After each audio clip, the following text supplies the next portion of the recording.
لماذا لم تعزم هناء المريني صديقاتها لحفل زفافها؟ مرحبا بكم. كشفت الكوميديا المغربية هناء المريني عن سبب عدم عزمها لأصدقائها لحفل زفافها الذي أقامته الأسبوع الماضي. ونشرت هناء المريني تدوينة عبر حسابها الرسمي بموقع التواصل الاجتماعي انستغرام تضمنت: ما عرضتي حتى واحد. هاد السؤال جاني كتر من سكان قطر.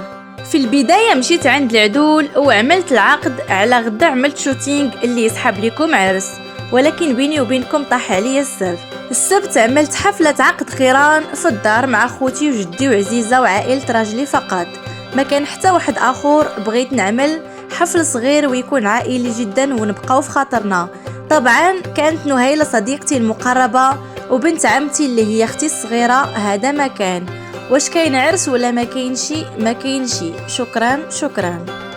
وفي السياق نفسه شاركت الكوميديا المغربية هناء المريني لحظات احتفالها بليلة الحناء مع متابعيها عبر حسابها الشخصي بموقع التواصل الاجتماعي انستغرام.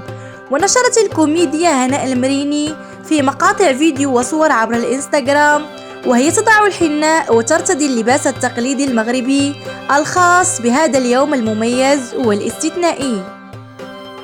شكرا على المشاهدة. لا تنسوا الاعجاب بالفيديو والاشتراك في القناة وتفعيل الجرس ليصلكم دائما الجديد. إلى اللقاء.